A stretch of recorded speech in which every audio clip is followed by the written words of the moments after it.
Love Serye TV. Captured by Lady Boss. Tunghayan na po natin ang pagpapatuloy ng ating kwento sa ikawalong bahagi. Hindi nakatulong na masama ang tingin niya sa photographer at ibang lalaking naroon sa set. They feel awkward just by me and the CEO that is now standing right close to them and always checking their work. Natatawa ako. Hindi naiilang pero naroon yung matinding kilig dahil sa ginagawa niya. Ano bang nakain niya at ganyan siya? Umalis siya saglit dahil pinatatawag ng daddy niya. Tumingin pa nga siya sa akin bago umalis. Malalagkit akong tiningnan ng mga kasama ko bago sila nagpakawala ng mabibigat nilang hininga na kanina pa siguro nila iniinda. Ano bang problema sa boss nila? Sus, hindi ako takot doon. I am wearing a sexy black bikini. Cleavage is peeking so much from my tiny bra and a V-style panty. My abs are slightly flexed when I pose. May 5 lalaki dito sa set at sa buong oras na naririto si Hero. Hindi sila makatingin sa akin at maging ang photographer kaya nakailang take kami. Salamat naman po. Utal na isa sa mga makeup artist ko. Inayusan niya muli ako para sa susunod na take. Why? Ayun lang po kasi iyon nanood si sir ng photoshoot. Masungit po kasi yon kaya tiklop kaming lahat kapag nasa paligid siya. Nagulat naman ako pero hindi ko pinahalata. Talaga ba? Opo, mas lalo na po kanina kasi parang galit siya nung lumabas ka. May something po ba sa inyo? Hindi nyo ba alam? Nakaisyoso na rin ang ibang nag-aayos sa may tabi namin. Crush ako nung dati pa. And I smirk. Nanlaki ang mga mata nila at nang mag-sink in sa akin at sa kanilang utak, ay kanya-kanya silang maghagikikan na kulang na lamang ay tusukin ako sa tagiliran. I don't know them. Kahapon ko lang sila nakasama pero nakakatuwa pala. Dati, ang team ko, sobrang formal sa akin at hindi ko masyado makabiruan. Hindi kagaya nila rito na may vibes pa lang. Napaka-accommodating nila at iyon ang gusto kong kasama sa trabaho. Pero quiet lang kayo kasi baka magalit yon, lalo na sa pinagsasasabi ko. Tumawa naman sila bago nagsitanguan. Ayan, tama yan. Maniwala kayo. Tawang-tawa ako sa kalokohan pero kinikilig naman. Pagsabihan niyo po, ma'am, na huwag magsungit dahil naghihirapan kami ritong lahat, lalo na ang mga lalaki. Sobrang nakakatakot siyang tumingin. Nagtawanan kaming lahat. Ngayon ganado na sila magtrabaho at mag-ayos sa set habang nakikipagkwentuhan sa akin. Akala raw nila masungit ako kasi tahimik lang ako kahapon. Kinamusta nila ako at nagtanong ng mga personal na tanong na pwede kong i-disclose sa kanila. Nagtatawanan kaming lahat sa set. Nang bumukas ang pintuan at pumasok siyang muli, kumunot ang noon niyang nang mapansin na nagtatawanan kami. Bago ang lahat ay sumeryoso maging ako. Nakakunot ang noon niya habang nililibot ang paningin sa set. Not yet done? Tanong niya pero sa akin nakatingin. Napalunok naman ako sa taas ng intensidad ng titig niya. Ano ba? Hindi lang ako ang kinikilig maging ang secret ko. Let's take it? Last take na lang po, sir. Hinila niya ang isang stool at tumabi sa monitor. Pinag-cross niya ang kanyang braso sa kanyang dibdib. Pinatalikod ako bago pinag-post ng sexy. I made sure that I would really look hot and seductive on it. Mabilis lang ding natapos dahil kung ano ang pinagagawa nila ay nagagawa ko naman agad. At agad din silang natutuwa sa kinalalabasan na nakuhang larawan. Pinalakpakan nila ako. Binati at nagpasalamat. Nagpasalamat din ako sa kanila. They asked a picture with me and with it pero hindi yun natuloy nang may nagsuot ng suit sa akin at hinawakan ako sa balikat. Get dressed first or I will drag you out of here, he whispered. Agad na tumibok ang laman sa ibaba ko. My God, Hero. Mukhang nahiya naman sila at agad na nagsilayuan. Where's her bag? Itinuro ng isang assistant yung bangko. Hinila niya ako at diniretso sa changing room. Nagugulat man ay nangingiti ako rito sa loob. Malawak ang kwarto at may vanity set, kung saan dito ako unang inaayusan. Bumukas ulit at dinala niya ang bag. Gustong-gusto mo pa talagang ibinabalandra yung katawan mo? Tapos na naman. Duh, I've been doing this for so many years. The men out there are ogling at you.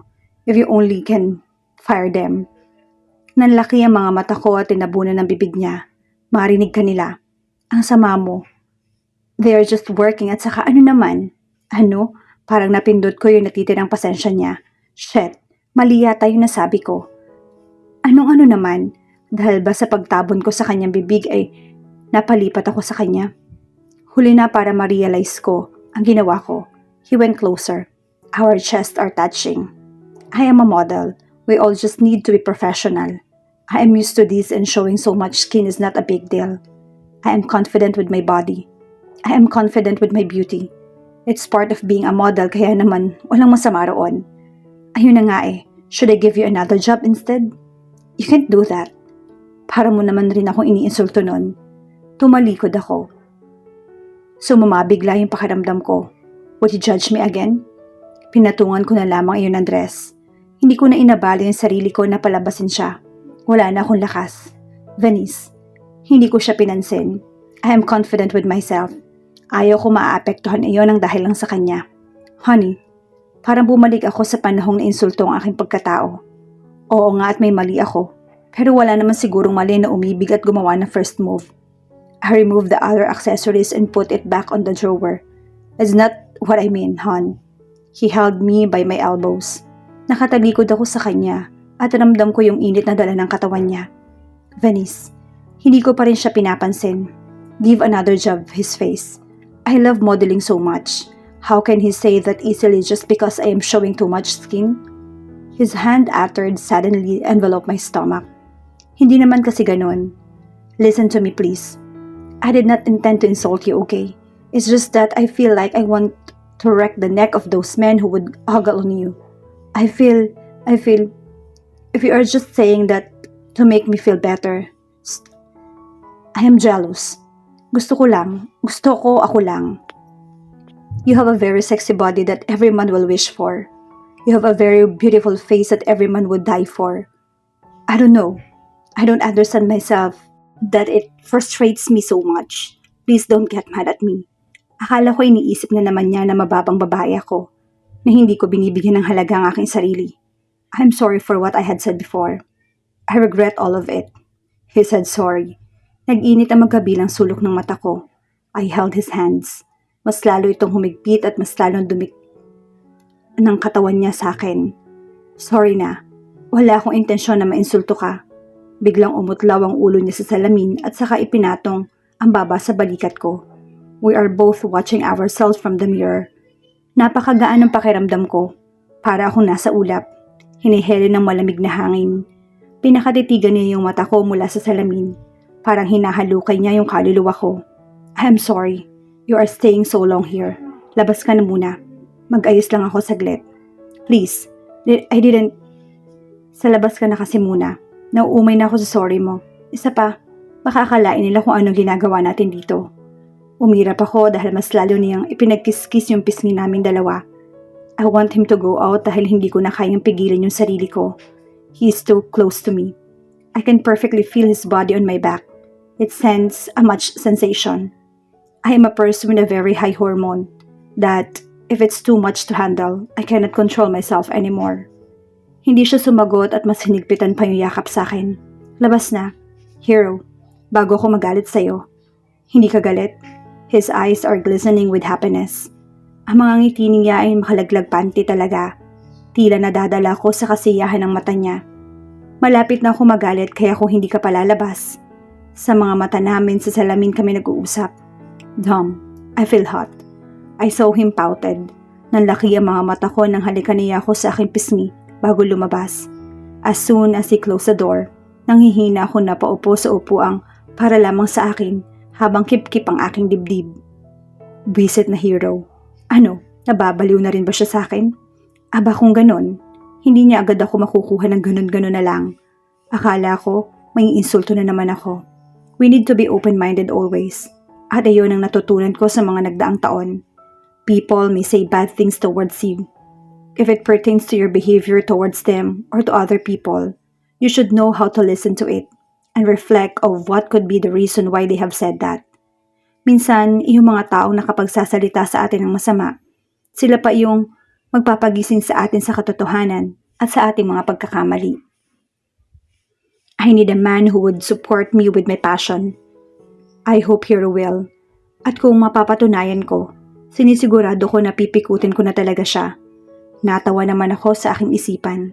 He is so sweet, Fudge. Napakagwapo pa niya kapag nag-uusap kami at nanunuyo. Ang sarap niyang lamukusin at panggigilan. Na makalabas ako ay nabungaran ko kaagad siya roon sa labas ng pintuan. Diyos ko, halos atakihin pa ako sa puso sa gulat pero agad ding nakabawi. Nanlingunin ko ang mga kasamahan namin sa kwarto ay para mga kinikiliti. Hindi lang kayo ang kinikilig dahil maging ako ay kinikilig. Pero syempre, kailangan kong magkunwari na hindi ako kinikilig. Ayaw ko sana maging usap-usapan sa kumpanya, pero mukhang hindi ko mapipigilan ang isang ito na nakahawak ngayon sa bewang ko habang naglalakad kami. Nananalangin ako na huwag naming makadaupang palad ang kanyang mga magulang dahil hindi pa ako ready sa meet-up ng parent stage. Pero duda ako dahil sigurado akong kakalat ito at aakit sa higher-ups, lalo na sa tatay niya. You know, what if I have a boyfriend? You are so clingy. Sinita ko siya na makarating kami sa elevator na exclusive lamang sa kanila dahil doon din kami dumaan kanina. He told me this is only exclusive to their family.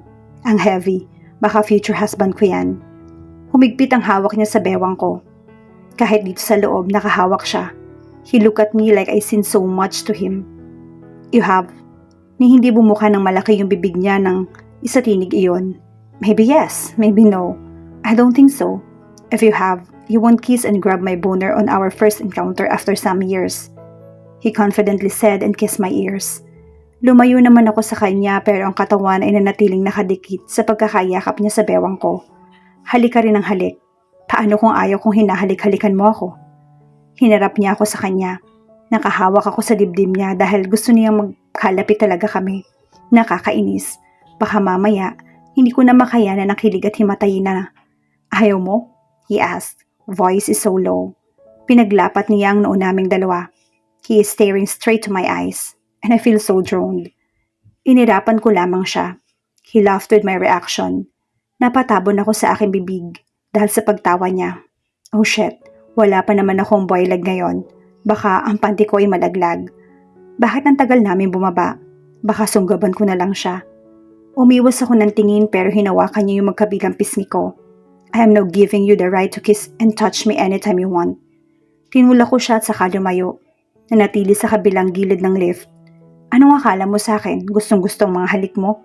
I'm not saying that. Tinatanong ko lang kung ayaw mo ba. He is smirking at me. Nakakainis. Eddie, ang napakaganda niyang tawa ang namayani sa buong lift. Natatawa na rin ako pero pinipigilan ko lamang. Nakakahawa kasi yung tawa niya. Yung tawa na parang tuwang-tuwa talaga. Eddie wow, inirapan ko siya. Mas lalo pa siyang tumawa at napahawak sa tiyan.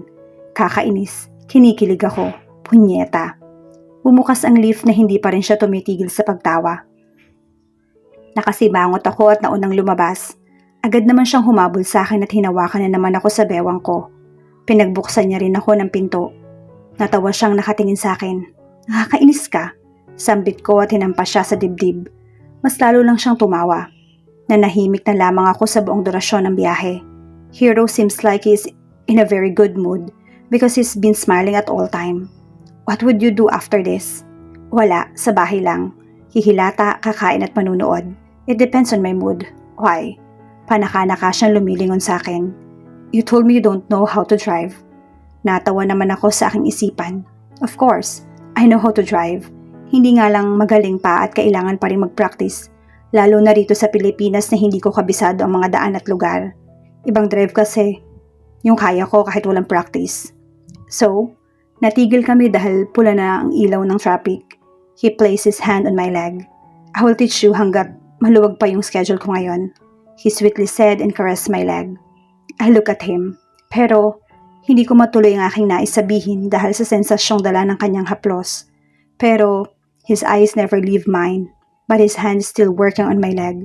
Siguro sa kanya wala lang yon, pero ang epekto nito sa akin ay napakalakas. Okay, wala ba yung bayad? Huh? His eyes traveled down my lips and get back to my eyes. Napalunok ako pero pinilit maging maayos. I mean your vehicle is for free, right? He chuckled again. Dumukwang siya at mabilis akong hinalikan sa labi. Of course, honey. But you can pay me with your kisses. I am so addicted to it. Ipinatong niya yung siko niya sa manibela habang ang hinlalaki niya ay hinahaplos yung labi niya. Andyan ka na naman. What? I'm just telling the truth. Eh di wow ulit. Mag-drive ka na.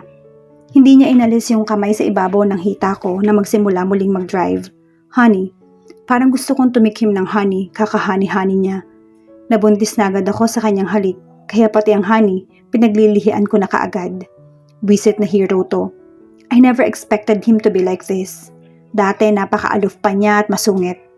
Pero salamat kung may kabaitan siyang taglay dahil sa respetong ibinibigay niya sa akin noon. He really is a dream guy. Hindi na kita pakakawalan pa. But I want you to fall for me harder as much as I am so into you. Sa condo building pa rin namin siya tumutuloy. We can practice here. Pero may mga dumadaang sasakyan. Saad ko at sinisilip yung busy road. Cars are passing by and the people are crossing back and forth. Ngayon lang yan kasi lunch pa lang at naglalabasan ng mga tao. Mamaya mauubusan din yan. At saka hindi porket sinasabi ko na rito, dito na. We'll just take the right side of the road. Marahan lang pati ang pagpapatakbo. O kung gusto mo, sa subdivision na lang namin. Ang dami kasing dumaraang sasakyan. Kinakabahan ako. Malapit lang ba yun dito? Baka makita ko yung parents mo. Lumingon na naman siya sa akin at masama ang timpla ng kanyang mukha. What's the problem with that? Wala. Umirap ako sa ere. Galit agad. They are at the company if that's your problem. Isa pa, hindi naman tayo bababa ng kotse ko. Doon tayo sa malayo sa bahay. Okay na po? Pero nakakunot pa rin yung mukha niya. Nakakainis. Ang gwapo niya. Okay.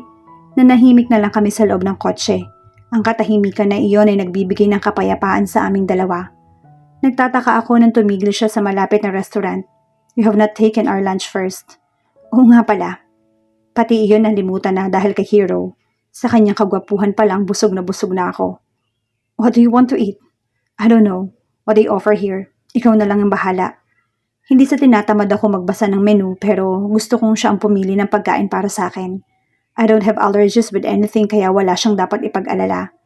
Sinabi ko na rin yun sa kanya bago siya tumango at mag-order. This is a high-end restaurant. Halata naman sa labas pa lang at sa mga facilities na makikita sa loob. Bumalik si Hero matapos ang ilang minuto. Hindi siya sa harapan ko umupo kundi sa tabi ko. Inilagay niya sa kamay niya sa sandalan ng couch at saka lumapit sa tabi ko. Are you excited? Lumingon ako sa kanya pero agad ding nabalik ang tingin sa harapan dahil sa lapit na mukha niya sa akin na konting galaw mahahalikan niya na ako. Hindi ako conservative pero ako mismo sa sarili ko. Nagugulat sa ginagawa niya. Kakainis talaga.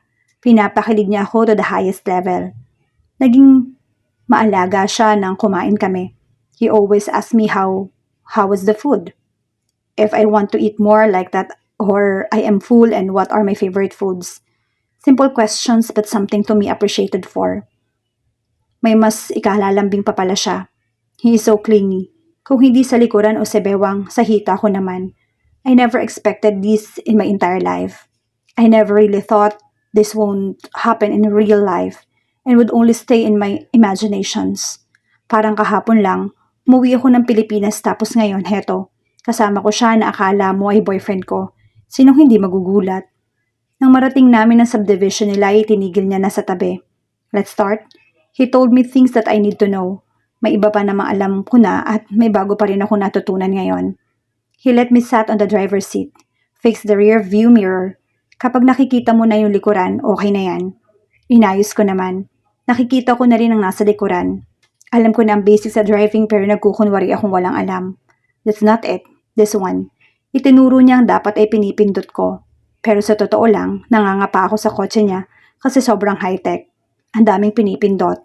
Hindi ko makuha. Nanginginig yung kamay ko kapag gagamitin ko yon. Dito ka na rin kaya sa akin. Hindi ko makuha ang iba. I'm still confused. Kainis naman na sasakyan niya. Sobrang mahal siguro nito. He looked at me, forehead slightly creased. Are you sure? Why not? You told me you'll teach me how to drive. Nagmura pa siya bago lumipat sa kinauupuan ko. Anong problema niya? Inangat ko yung sarili ko at hinintay siyang makaupo. Are you good? Yeah, he breathed out. Dahan-dahan kong ibinagsak yung sarili ko sa kanya. Huli na nang ma-realize ko na maling desisyon pala yung ginawa ko. Humagilap ako ng tamang salita, pero hindi ko alam kung paano ko sisimulan. Bigla ako nakaramdam ng init lalo na nang hawakan niya yung manibela. His arms are slid through the side of my waist, that my underboob are resting on it. Dikit na dikit yung aming katawan. Siya may talong na jutay. Ang blank ko tumitibok-tibok na naman. Wrong idea, Venice. Let's start, he said. Hanggang kailan nga kaya mananatili ang kilig sa pagitan nilang dalawa? Abangan natin ang mas kaabang-abang pang mga tagpo sa pagitan nila. Bukas sa pagpapatuloy ng ating kwento sa ganito ring oras. Shout out sa lahat nating masugid na taga-subaybay. Maraming salamat po sa patuloy ninyong pagsama sa amin sa kwentong ito. Hanggang sa muli, mag-ingat po tayong lahat.